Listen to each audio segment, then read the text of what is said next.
Back to the lecture. In this section, let's understand avoiding race conditions in our project. So basically in this lecture, we are going to understand why race condition happens and how to protect the critical section and how to use the Linux synchronization services such as Spinlocks and Mutexes to protect the critical section from race conditions. The concepts which you are going to learn in this section you can apply to any piece of software or project. It need not be specific to the Linux device driver programming or any Linux system programming. These are the generic concepts you can apply to any projects when you are writing any piece of code for any platforms. First of all, let's understand what exactly is a race condition. A race condition is a runtime phenomenon where two or more threads of execution race towards a shared resource to access it. This may result in an inconsistent state of the shared resources and can cause a software bug. So then what exactly is a shared resource? The race condition issue comes while accessing a shared resource. A shared resource is a resource which could be a global variable or a shared memory area or a peripheral that can be accessed by multiple threads of execution executing on the same processor or different processors. For example, if you have a global variable in your project and if there are two tasks or two processes are sharing that global variable, then it becomes a shared resource. So then what's a critical section? A code block in your project which manipulates the shared resource, which we call as critical section. Care must be taken on such code blocks to protect them from concurrent access from two or more threads of execution, because there could be an attempt of concurrent access which leads to race condition issues. So we'll see how that concurrency happens. You have to protect the critical section because there could be an attempt of concurrent access. So critical section code must be made atomic. That means until one thread of execution completes the execution of a critical section, no other thread of execution is allowed to enter the same critical section. The idea to solve the problem of race condition is to make the critical section atomic, and we do that by using locks. We'll see that in next lectures. Now let's take an example of how we can face a race condition issue. Let's say there is a shared memory in your project, and let's say you have a pointer variable called mempointer. This is a global variable which can be used to track the shared memory. Let's say initially the memory pointer, which is a pointer variable, is pointing to the initial space of the shared memory. So now let's say there are two processes in the system, process P1 and process P2.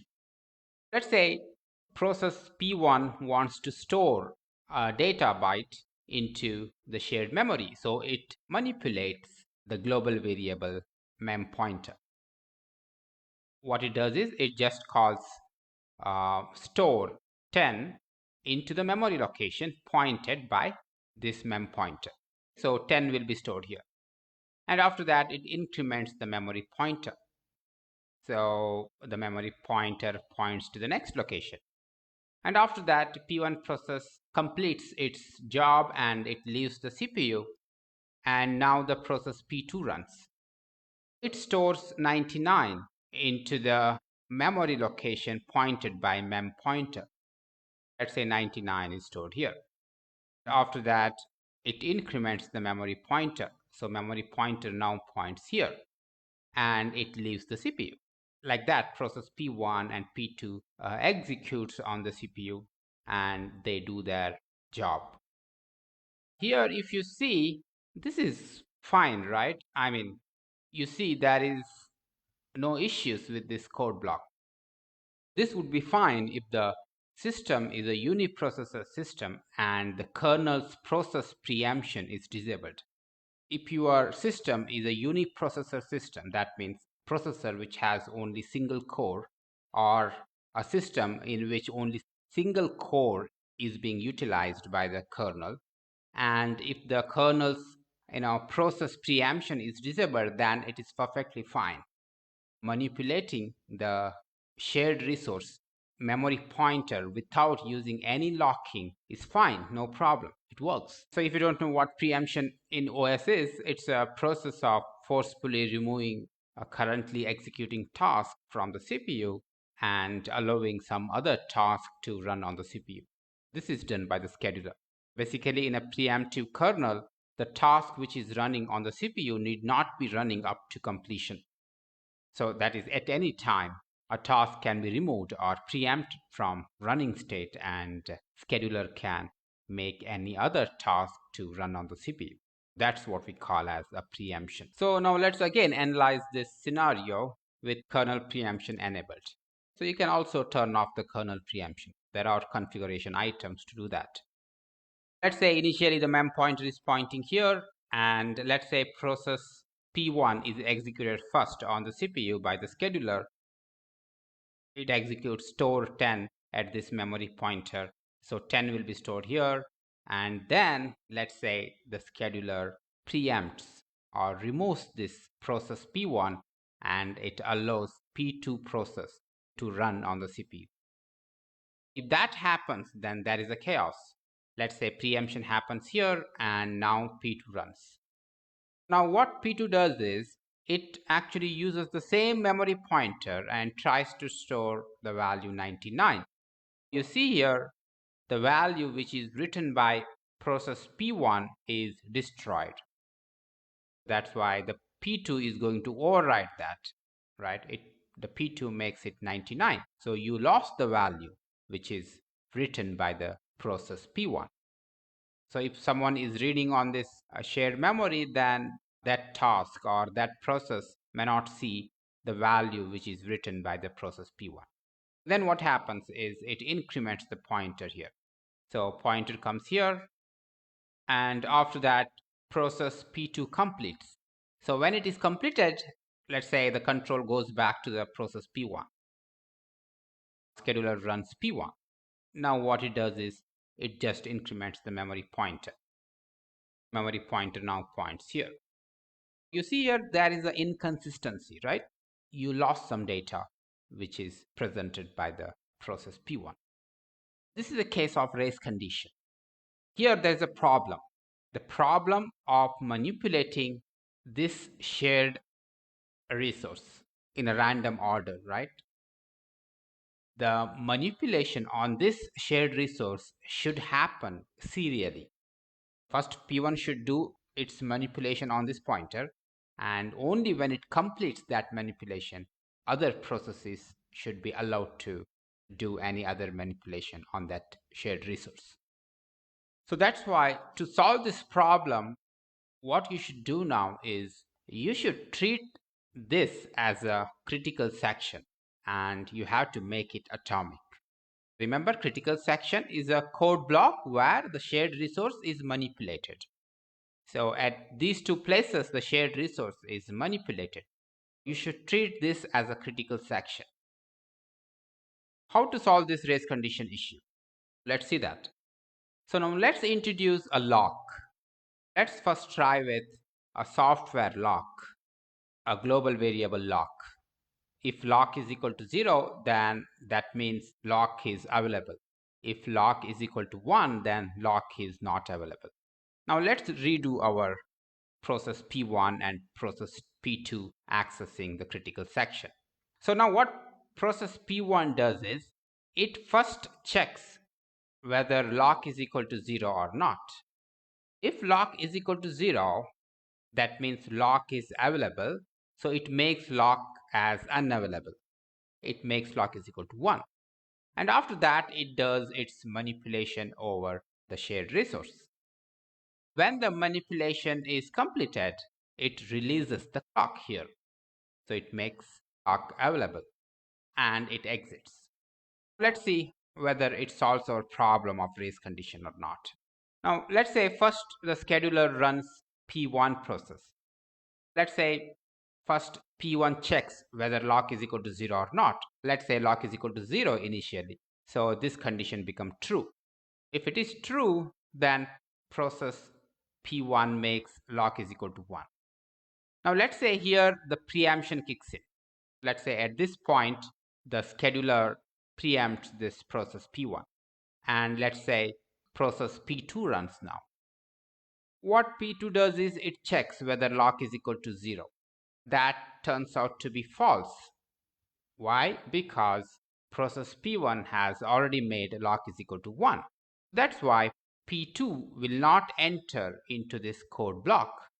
So that's why P2 will not enter and it exits. Let's say control comes back here. And again, the preemption happens. P2 is removed. P1 is made to run. And now P1 resumes. And now it does some manipulation over the shared resource. And let's say again it is preempted here. Even if it is preempted here, then no problem, because P2 can never enter this critical section because lock is not available for the process P2, isn't it? That's how it looks like, P1, and after that P1 completes this all the manipulation on the shared resource, and then it makes lock is equal to 0 and it exits.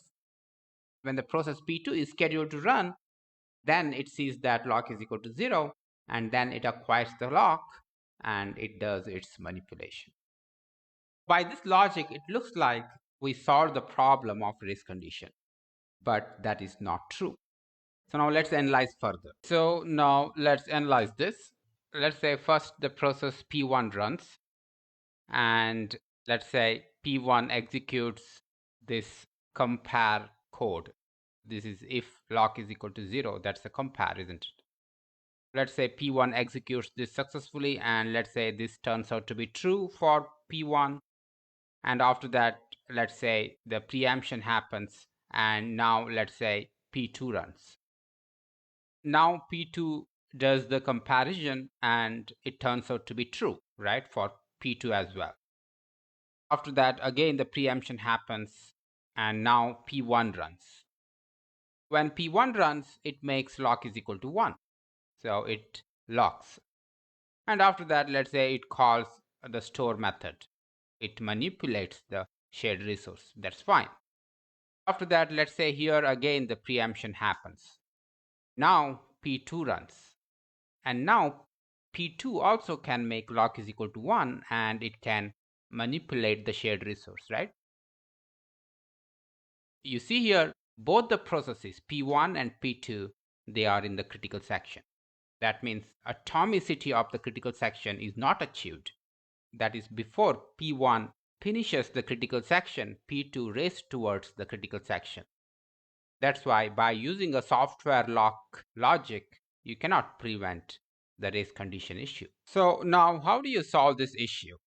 This issue can't be solved by using a software logic, something like this. You should make this as atomic. That's why most of the processor architectures provide a dedicated atomic instruction for test and set functionality. Some architectures provide instructions which can do exclusive load and store. So to do this test and set operation, for example, here lock is equal to 0. This is actually a test and this is set. So test and set you should achieve by using atomic instruction, which is provided by the hardware, and this is called as hardware lock. So semaphores, the spin locks, mutexes are based on using those dedicated instructions provided by the underlying hardware architecture. This is how you can solve this issue of race condition. Let's say you have a software lock in the memory, let's say a global variable. And now what you should be doing is you should be using a test and set function, which is provided by the Linux. So test and set results in execution of atomic instruction, which can do test and set on this memory location. So test and set is implemented something like this. Please note that the code what I have written here is a code equivalent of an instruction. Basically, test and set is not implemented like this. I'm just writing equivalent of an atomic instruction of the processor architecture. It looks something like this. First, you load the current value of the lock, or old value of the lock into a variable, and then set the lock to 1 and return the old value. Let's apply this logic here. So test and set address of lock. Initially lock is equal to 0. What happens here? Old is equal to 0 and lock is set to 1.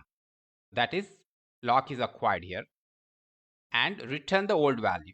Return 0. It returns 0. This becomes not of 0 is 1. So P1 process enters this critical section. Let's say preemption happens here. Preemption cannot happen while executing test and set. Why? Because that is realized through atomic instruction. Remember that. For example, here, this load is realized through exclusive load. If you want to explore more about exclusive load, you can go to arm.com website, from which you can understand how the exclusive load instruction works. Here, the memory location is set to 1, so that is realized through exclusive store. This is in the case of ARM. If it is x86 architecture, then there is a dedicated instruction such as compare and exchange and set, something like that. So different architectures, they provide different instructions. That's why preemption cannot happen here. If preemption happens here, so then let's say P2 runs, then it again executes test and set. How it works? Test and set, load the previous value, that is 1. So 1 is set by P1 actually, and set lock is equal to 1 and return the old value. Return the old value means 1. Not of 1 is 0. So P2 will not enter the critical section. So that's how hardware lock works. So your semaphore, spin lock, and mutex locking depends on this logic. Basically, they make use of dedicated hardware instructions. Let's understand, when do we really need locking? Let's understand with different possible scenarios. Now let's discuss scenario 1. Let's consider the uniprocessor system with no kernel process preemption plus no interrupts in the system. So uniprocessor system means the kernel configuration item, a config SMP, is set to off, and no preemption. If you want to disable preemption in the kernel, you can do that by using the configuration item config_preempt. You must keep this to off. Then your system becomes uniprocessor system, and preemption will be disabled. By default, config preempt is on and config SMP is on. By the way, let's understand what exactly is SMP and UP systems. SMP stands for symmetric multiprocessor system, and UP stands for uniprocessor system. Linux 2.0 and later versions support SMP. Your code can run on 2 or more processors simultaneously if it is a SMP system. Let's say your processor has 2 cores. If the kernel is configured as SMP, which is by default, then the Linux kernels can spawn 2 threads of execution simultaneously on 2 different cores. For example, the P1 process can run here, the P2 process can run here simultaneously on 2 different processors if it's a SMP system. So if config_SMP configuration item of the kernel is turned off, then only one core, the primary core, will be utilized. Another core will be ignored. So that's the difference between SMP and the uniprocessor system. Let's discuss the locking in uniprocessor system first, okay? Let's take this case, uniprocessor system. That means SMP is off and no kernel process preemption. Kernel preemption is turned off, and let's assume there are no interrupts in the system. In this case, let's say first P1 runs. P1 runs and it executes this, and it exits. When it exits, let's say P2 process runs, it executes this, and it exits. You don't need any locking here. Why? Because there are no preemption, isn't it? Even if you have two cores, let's say this is core 0 and this is core 1, since it's the UP system, another core will not be used. So when P1 is running in this core, it will run to completion. It can't be preempted, right? Because preemption is off. When P1 completes, P2 runs. That's why the access to the shared resource is anyway serialized. You don't have to use any locking here. Let's consider the next scenario. UP system plus kernel preemption is disabled, but let's say there is a sharing of a resource between a process and an ISR, that is interrupt service routine. Here, no locking is required between processes P1 and P2. Why? Because preemption is disabled, right? And it's a UP system. But locking may be required if ISR accesses the shared resource, otherwise not. If ISR accesses your shared resource, then locking is required between a process and the interrupt service routine. So we'll see how to use that locking later. But locking is required only if the ISR touches the shared resource. But no locking is required between the processes. Let's move forward. Let's take up the next case. The uniprocessor system kernel process preemption is enabled. There is only one core which will be used. So let's say core 0. In this case, locking is required. Why? Because when the P1 is running, it can be preempted at any time by P2, isn't it? That's why P1 and P2 will share this CPU. The execution time of the CPU will be shared, and scheduler, we don't know when scheduler schedules P1 and when scheduler schedules P2. That's the reason you have to use locking. Locking is required between the processes P1 and P2. Let's move forward. Now let's consider the SMP system with kernel process preemption disabled. Let's say you have two cores, core 0 and core 1. Even though preemption is disabled, the scheduler can run P1 in core 0 and P2 on core 1 simultaneously. That's why you need locking. So this critical section can be executed by two processors at the same time. That's possible in SMP system. That's why locking is required here. Let's understand one more scenario. SMP system and kernel process preemption enabled.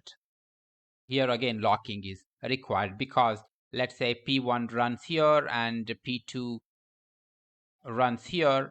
So locking is required because there is a chance of both the processes racing towards the critical section to modify it.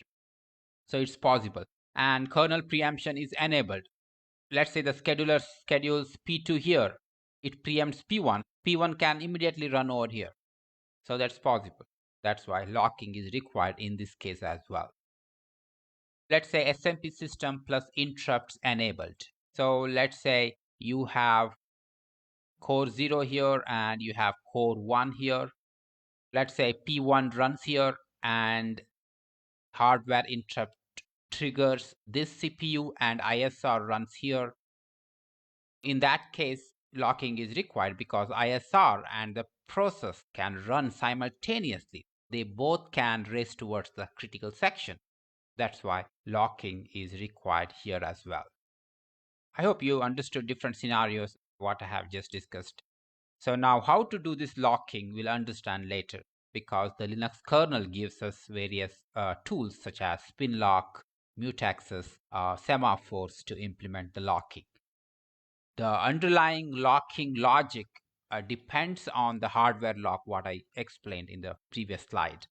That depends on the hardware architecture support by making use of the atomic test and set instructions. So in the next lecture, let's understand Linux locking services to protect critical section, and I'll see you in the next lecture.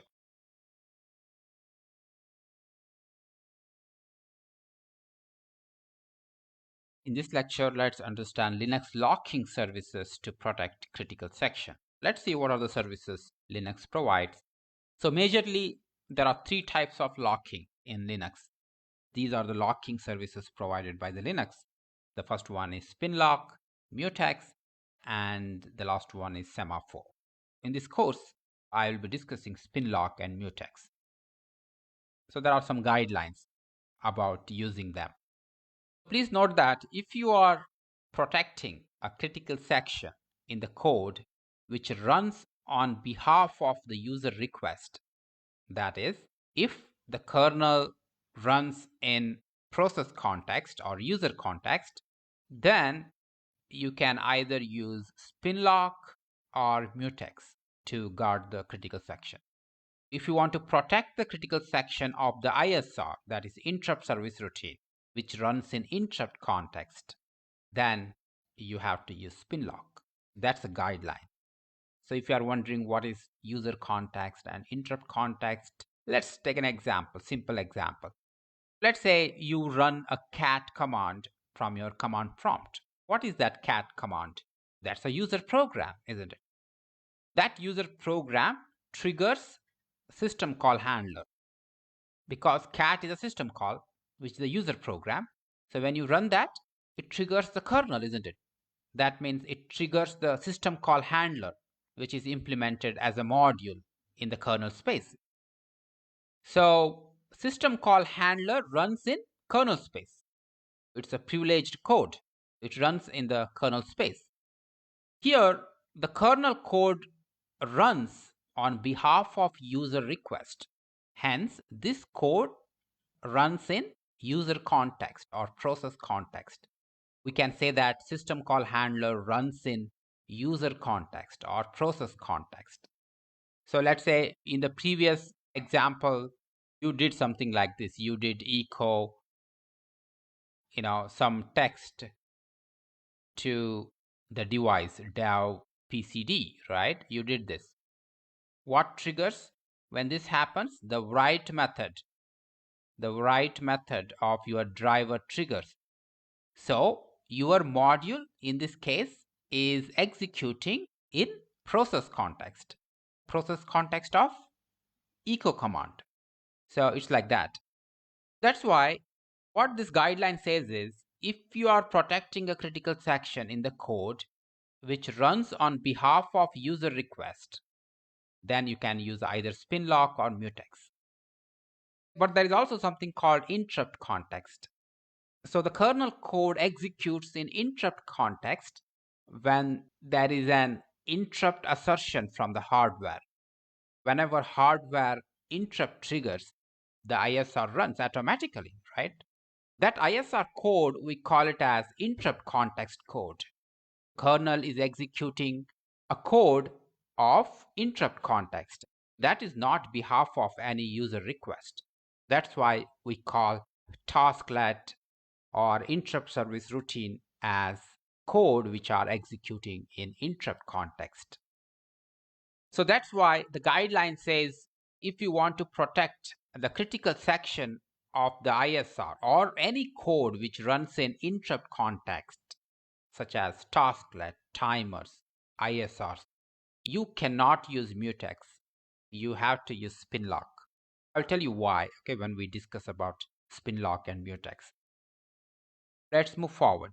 So that's why these are the interrupt context code like ISRs, tasklets, soft IRQs, timers. Never use Mutex as locking mechanism when the critical section executes in interrupt context.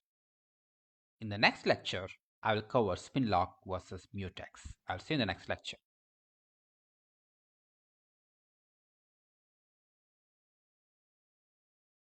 Hey, welcome back. In this lecture, let's understand Spinlock versus Mutex. Let me first start with Spinlock.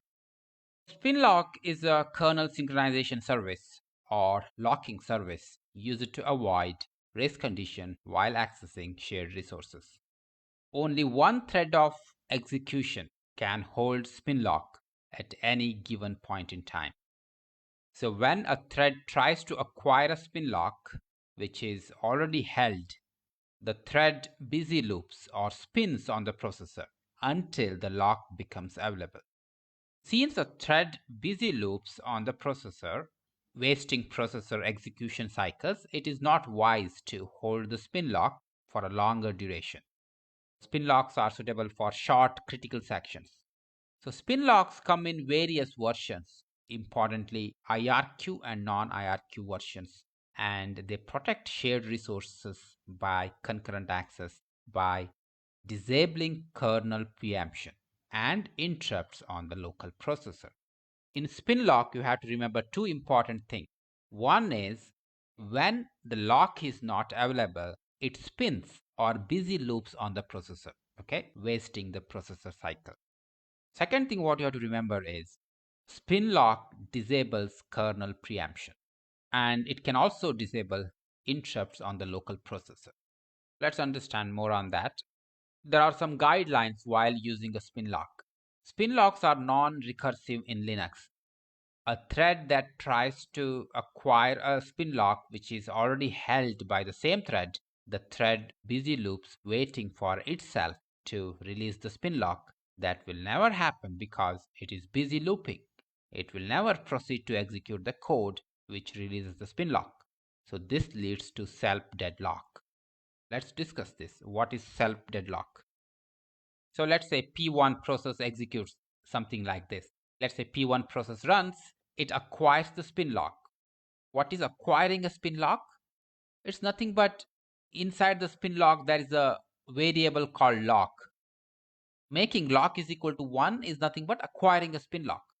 So again, how it is done? It is done by the hardware instruction. That's all, acquiring a spin lock.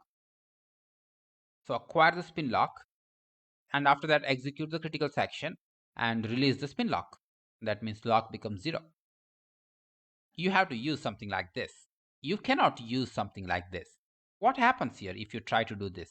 Here there is an attempt to recursive lock. See here. So let's say this is a processor. Let's say CPU 0 and let's say P1 is running here. So acquire the spin lock. This is a lock variable. So acquire the spin lock. Let's say this is success. Lock becomes 1. And here P1 is trying to acquire the same spin lock. That's a failure, right? Because it is already held. So when there is a failure, P1 spins on this processor. That means it continuously executes there, doing nothing like a while loop. It continuously executes on that processor. So no one can preempt this P1. Why? Because spin lock disables the preemption. So preemption is already disabled here. Since preemption is disabled, now no one can remove this P1. That's a deadlock.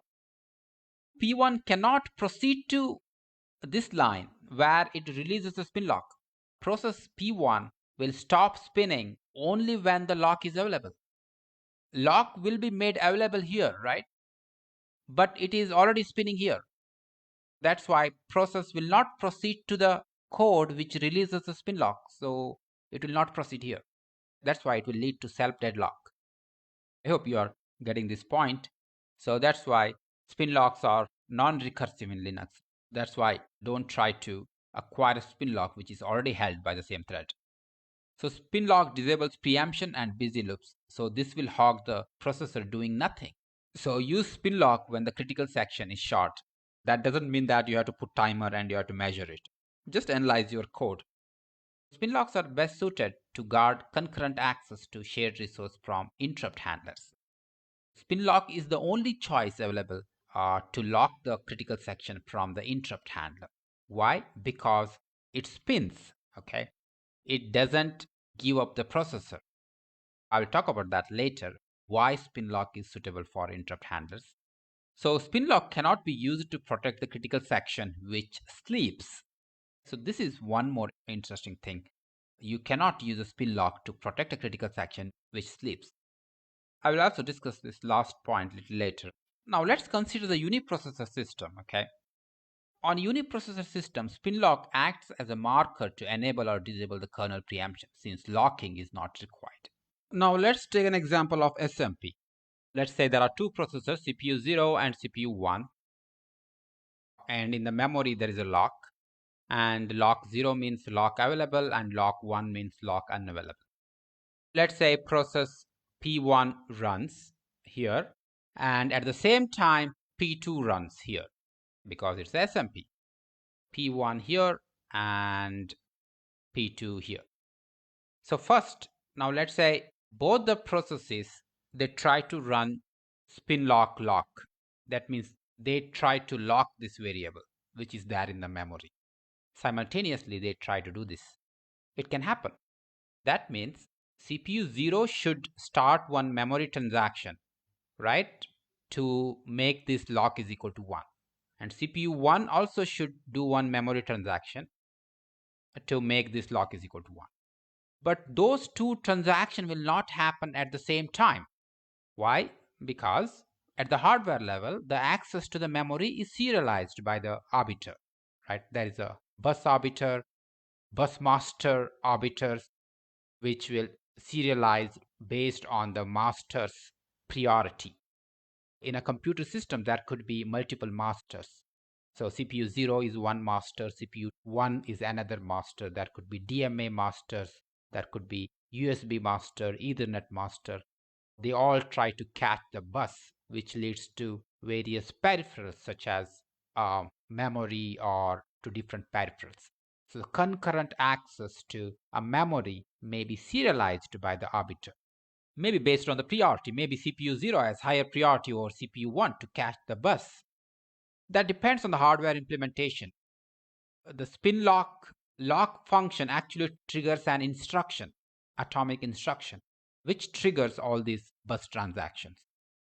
That's why either CPU 0 will succeed to catch the bus or CPU 1 will succeed to catch the bus. Let's say CPU 0 will be successful in catching the bus, which leads to the memory. In that case, process P1 will make this lock is equal to 1. After that, it executes the critical section. So when it is executing the critical section, so P2 will be spinning in this processor. Why? Because it has already disabled the preemption. Preemption is disabled. And then it tried to lock the memory, that is the lock variable which is there in the memory, but failed because process P1, which is running in the CPU 0, already acquired the lock. That's why locking fails here. So locking succeeds here. That's why processor P2 spins here. It won't go to this code block, which is a critical section. And here, the lock will be released. Lock will be made as 0. And after that, it succeeds here. And then it proceeds to the critical section, like that. That's how spin lock works in SMP. So both preemption and locking is required in SMP. Whereas in uniprocessor system, locking is not required, only enabling or disabling preemption is required. So I already explained this self-deadlock. Never try to do this. Let's move forward.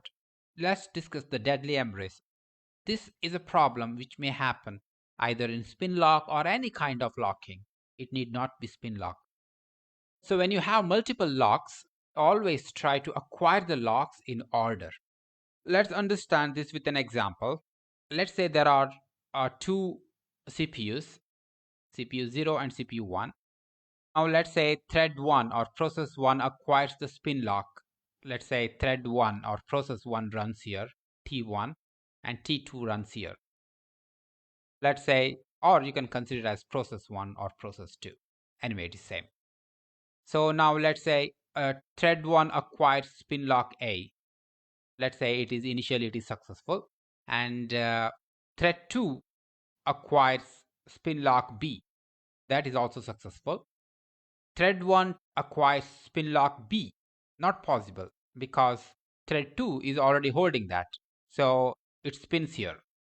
So T1 will be spinning here.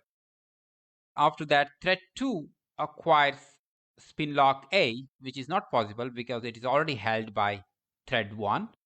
It spins here.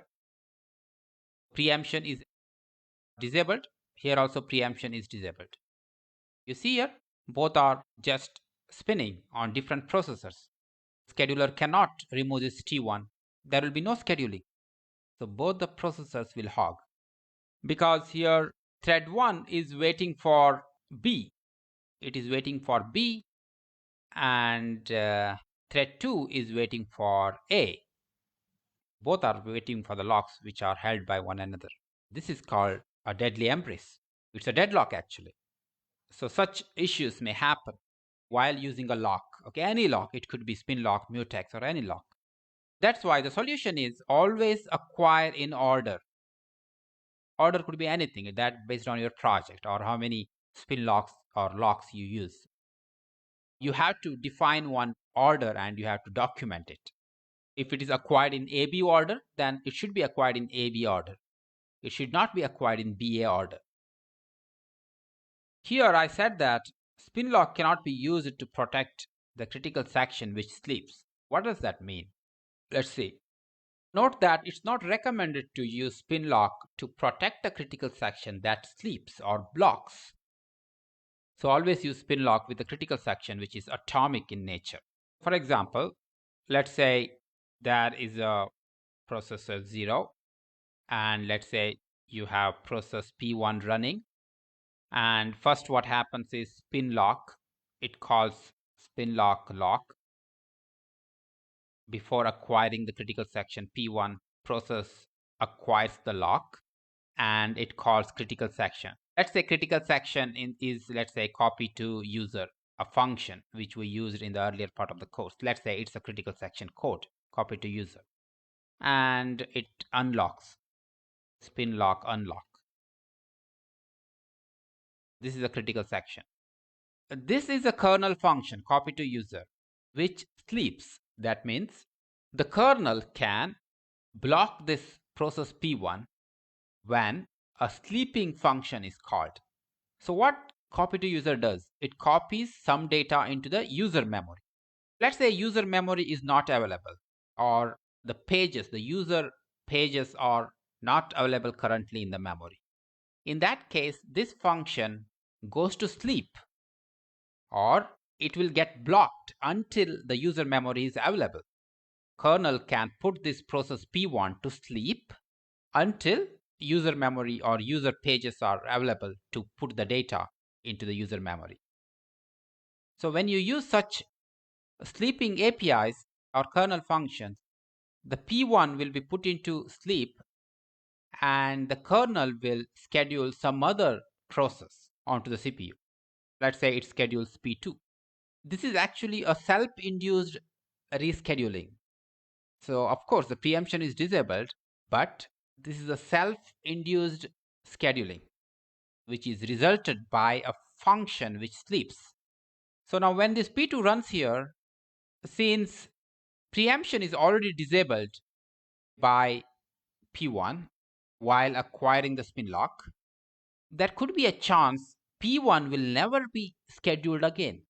That means there could be a chance that P1 will never release the lock because P2 may run forever because there is no preemption. That's why there could be a chance that P1 will not run again. Thus, it may hold the lock forever. That's why it is not recommended to use spin lock to protect a critical section that sleeps. In the next lecture, let's understand how to use spin lock. I'll see you in the next lecture.